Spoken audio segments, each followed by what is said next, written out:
Welcome to Karma Chronicles. Please like the video and subscribe. Let's begin.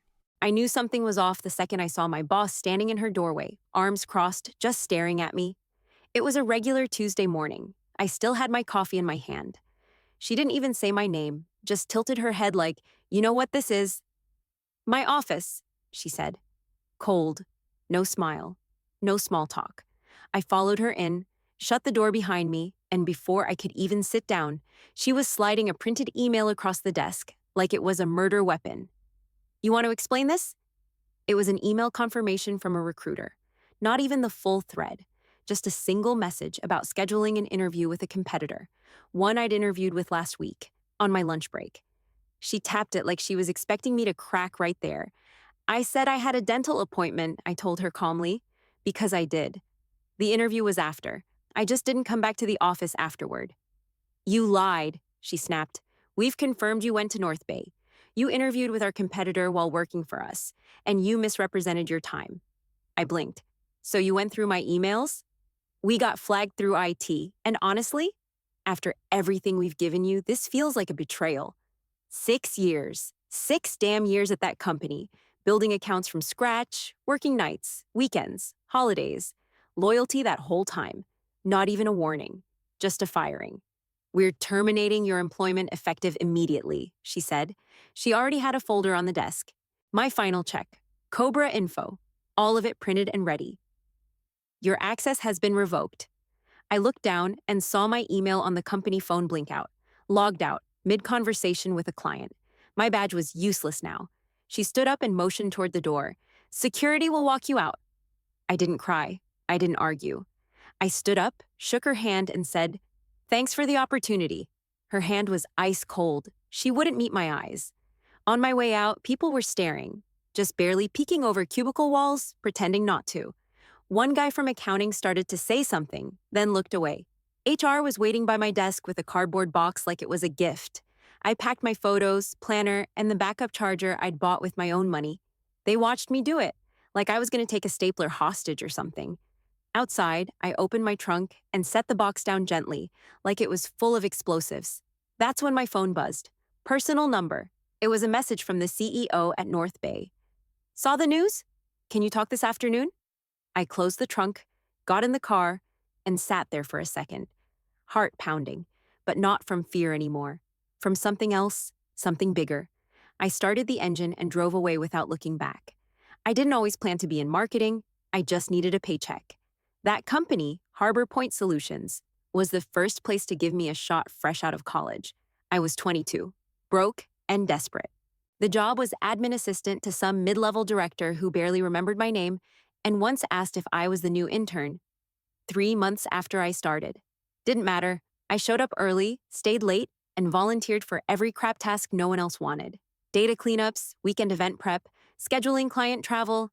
I never said no. That's how I got noticed, not with charm or connections, just with sweat. When that director left, I slid into her work like I'd been doing it all along. They didn't officially promote me. I just kept doing both jobs. That's how it went. Do more, get the same title, but I stuck it out. A year later, they asked if I could help on a struggling account, the biggest one they had, North Bay Tech.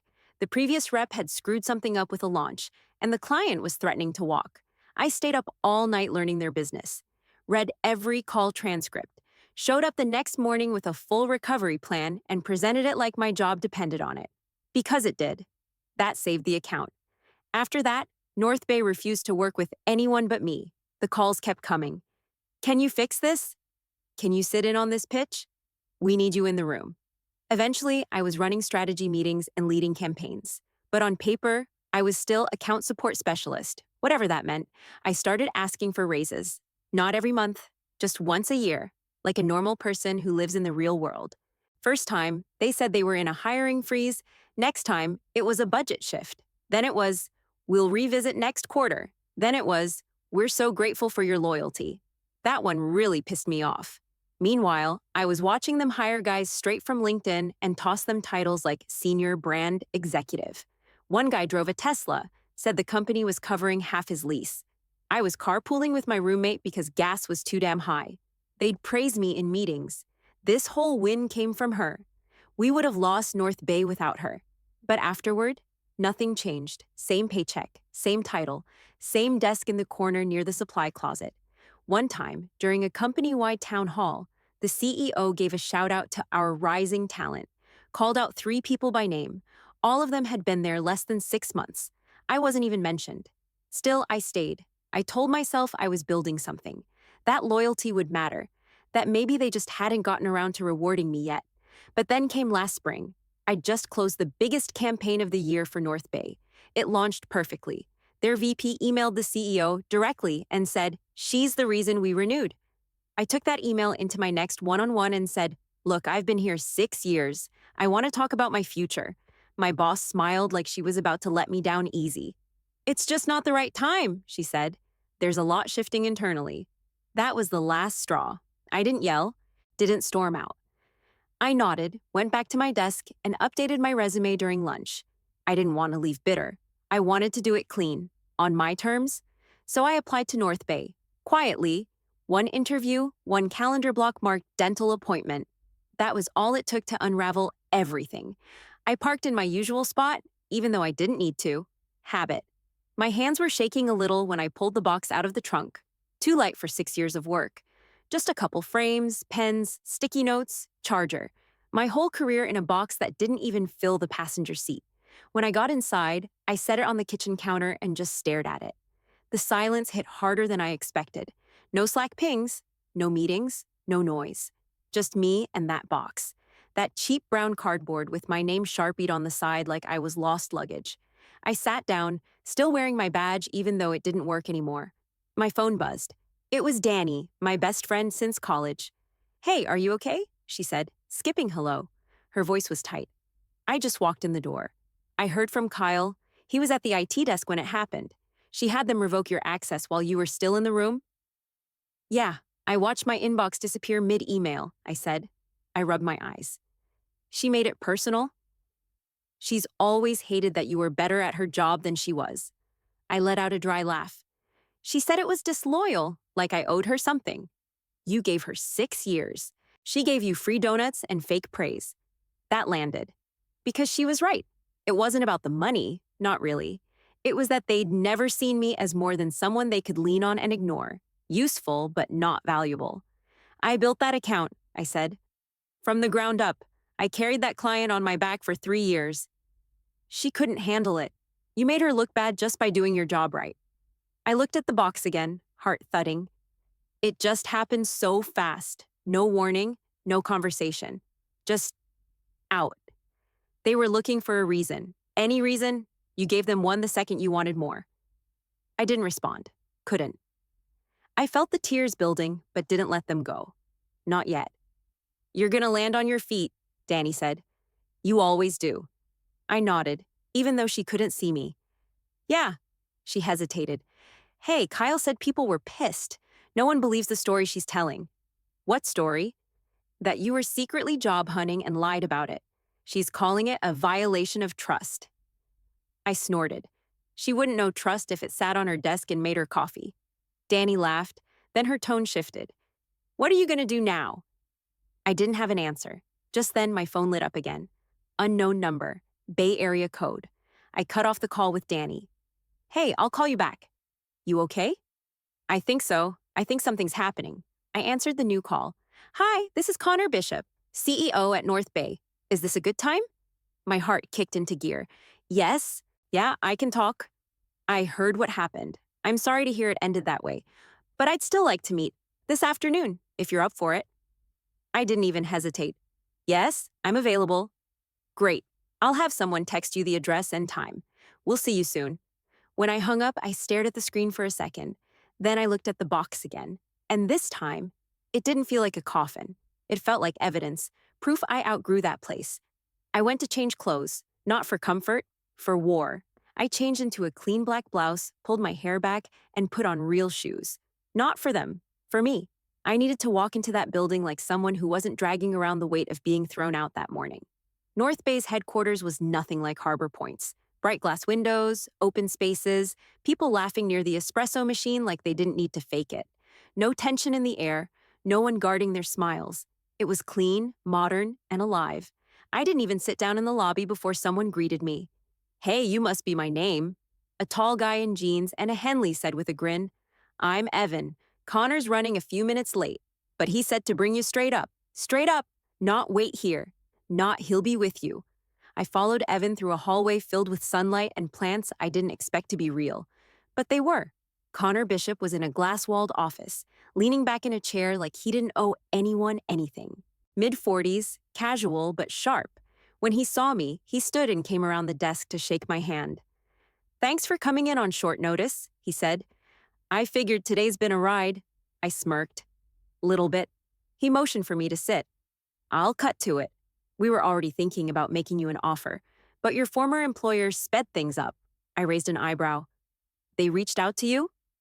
"Oh yeah, your boss called me this morning, less than an hour after you left the building. Said she wanted to reassure me personally that the account would still be in good hands." I blinked. "That's bold." "She said she'd be taking over the North Bay portfolio herself." I let out a quiet laugh and shook my head. "She's never even met your team." "I know. That's why I didn't buy it." He leaned forward, elbows on the desk. "To be honest, we were already halfway out the door with Harbor Point. Their service dropped the second you weren't in the room. But we didn't leave because you were the glue. You made things happen. My team trusted you." I didn't know what to say to that, so I just nodded.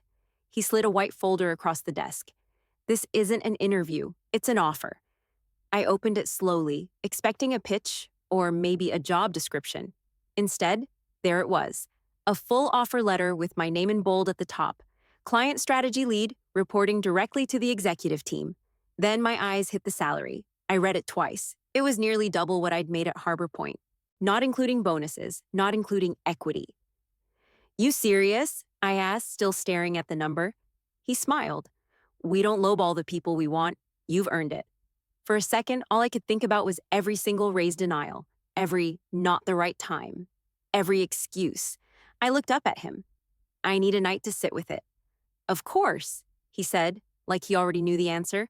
"Take the time you need. But if you're in, we'd love to have you start as soon as possible."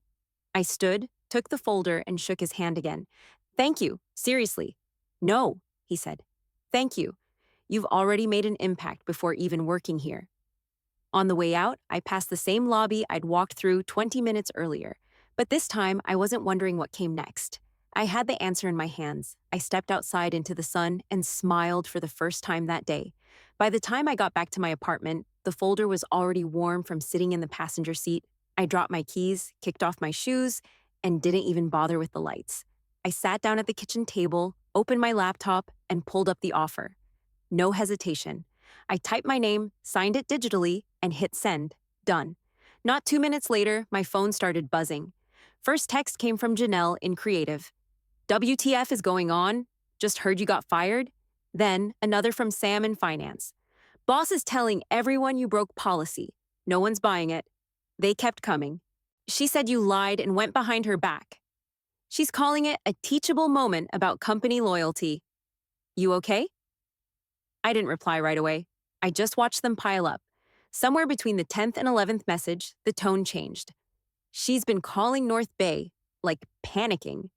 She asked Todd to pull the client metrics from the last 6 quarters. Bet she's trying to spin your results as team efforts." I leaned back in my chair, arms crossed. Of course she was scrambling. She'd cut me loose thinking she was in control. But she forgot something. I was the reason North Bay stayed. My phone rang. Unknown number. Local area code. I let it go to voicemail. It rang again. Same number. I picked up. "Hello? Hi, this is Ellen Rayner. I'm a board member at Harbor Point. Do you have a moment to talk?" I stood up slowly, phone pressed to my ear. "Sure. We've been made aware of your recent termination, and I'd like to speak with you directly about it. Would you be willing to come in for a meeting?" "What kind of meeting?" "We'd like to discuss the details of your exit and your potential reinstatement." I didn't say anything right away. My heart didn't race. My voice didn't shake. I just said, "Okay, I'll come in tomorrow." "Thank you. I'll have our assistant send over the time." I hung up and set the phone down like it might bite me. She didn't say it, but I knew what that meant. The panic had reached upstairs. I walked to the fridge, grabbed a soda, cracked it open, and leaned against the counter. My laptop pinged. New email. Subject, Welcome to North Bay. It was from HR, official onboarding steps, team intros, start date, everything. But it wasn't the logistics that got me. It was the tone. We're lucky to have you on board. Your work and reputation speak for themselves.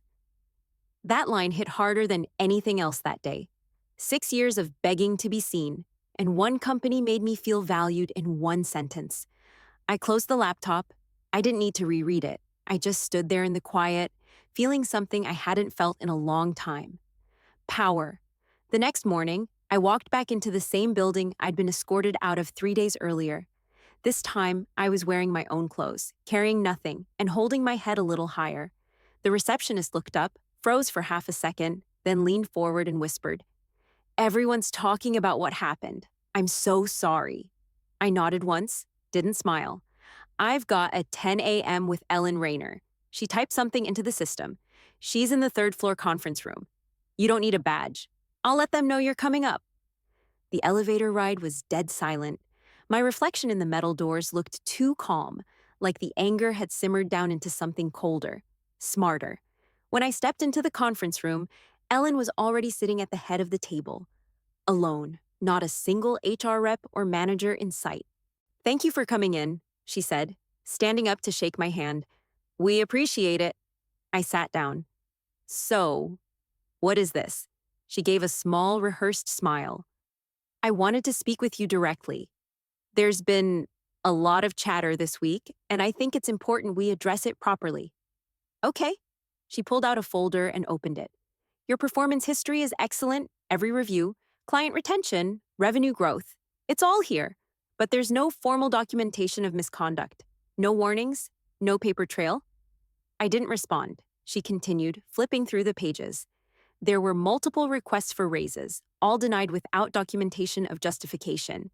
And from what I can tell, the decision to terminate you was made unilaterally by your supervisor without HR involvement." I leaned back in the chair. "So why am I here?" She looked up. "Because we'd like to offer you a path back, with a new title, Director of Strategic Accounts, and a salary increase to match." I didn't flinch. "I've already accepted another role." "We understand, but we'd prefer to retain the relationship if there's still a way forward." "There isn't." She nodded slowly, like she'd expected that. Then she set her pen down. "What could we have done differently?" I didn't pause. "Respect me before I had to leave." She didn't argue, just looked down at the folder again like maybe it could explain something she didn't want to admit. I stood up. "I appreciate the offer, but this meeting's not about coming back. I came to close the loop. That's it." "I understand. I gave this company everything I had," I added. "You had your chance to value that. You didn't, and now it's done." She reached out to shake my hand again. "Best of luck to you." I shook it. "You're gonna need it more than I will." I walked out without looking back. The next Monday, I walked through the glass doors of North Bay with a clean slate and a real title. No box, no badge scan, no second guessing. Just me, my bag, and a job I didn't have to beg for. The receptionist smiled the second I stepped in. "You must be, my name. We've been expecting you. Welcome to the team." That phrase, "welcome to the team," hit different. It wasn't performative, it wasn't fake cheerful HR talk. She meant it. Someone from People Ops gave me a quick tour. Open layout, standing desks, whiteboards covered in actual ideas, not buzzwords. The kitchen had real coffee, not burnt sludge, not powder creamer. Then came my office, not a cubicle. A full glass-walled room with my name already printed on the placard. It overlooked the main floor where people worked like they actually wanted to be there. Inside, there were 2 chairs across from my desk, like they expected me to have visitors, a plant on the windowsill, a welcome folder on my keyboard. My email was already set up. No waiting for IT, no locked accounts. I was in. My team trickled in, 4 direct reports. All smart, engaged, and more importantly, not looking over their shoulders. We did intros, laughed a little, and got to work. No awkward silences, no fake smiles. Just real people doing real things. By lunch, I'd already sat in on 2 meetings. Each time, the intro went the same way. "This is my name. You've probably heard of her." And they had. Every handshake came with a nod of respect. No testing, no dismissive tone, just, "You're already one of us." After my last meeting of the day, Connor showed up at my door. You got a minute? Yeah, of course. He led me into a private conference room, smaller than his office, quieter. He shut the door and sat down across from me. We're doing a full review of all our agency partnerships this quarter, he said. That includes Harbor Point? I stayed quiet. He continued.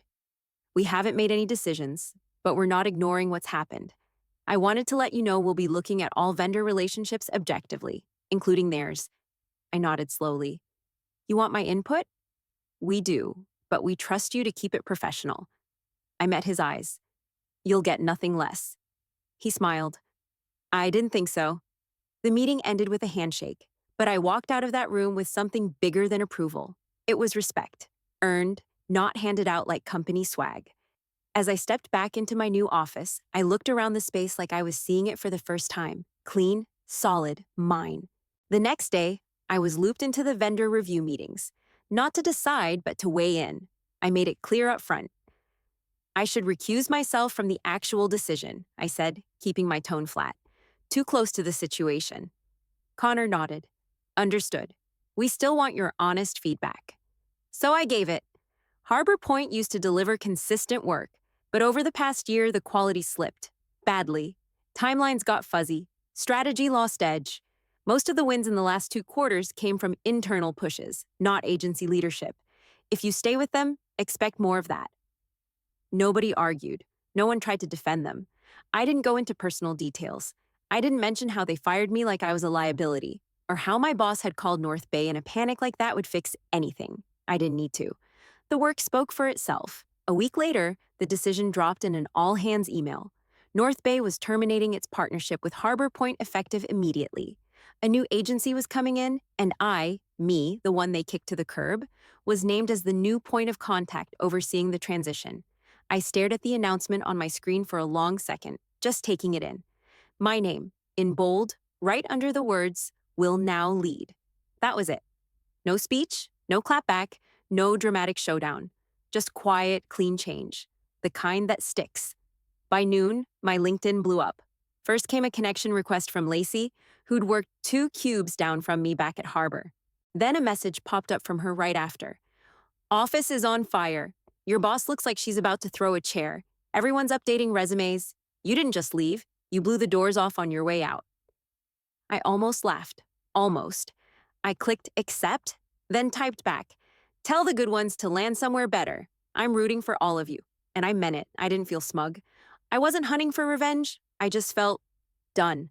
Like whatever that place took from me had been returned with interest. No rage, no gloating. Just full circle justice. Later that afternoon, I walked into a planning meeting for the new agency kickoff.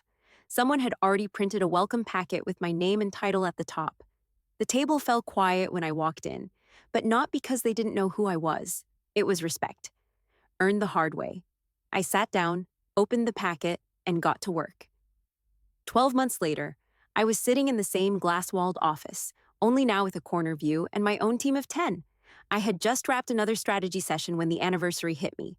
Not like a gut punch, more like a fact. Quiet, clean, done. 1 year ago, I was packing up a cardboard box while someone from HR watched like I might steal a stapler. Now, people came to me for sign-off, for strategy, for direction. My name was on pitch decks, contracts, even client testimonials. Not because I demanded it, but because I delivered, over and over again. I never once had to drag my old boss's name through the mud. Turns out, when you build your leadership style on fear and insecurity, you write your own exit memo. I didn't have to expose her. Her own behavior did the job. A few of my old coworkers had reached out over the past year. Most of them landed better jobs. Some asked for advice. A few thanked me for showing it was possible to leave and level up without selling your soul. I always replied, short and respectful. Because that's the thing no one tells you about walking away with dignity. It sticks with people a lot longer than anger. I didn't just change companies. I stopped waiting for someone else to see my worth. I saw it myself finally, and I stopped making excuses for staying somewhere that didn't. That job at Harbor Point, it taught me how to work under pressure, how to lead quietly, how to take punches without flinching. But it also taught me something I didn't expect, how to walk away. And when they tossed me out like I didn't matter, they didn't destroy me. They gave me the clearest signal I'd ever needed. They freed me, and that was the last gift I needed to move forward for good.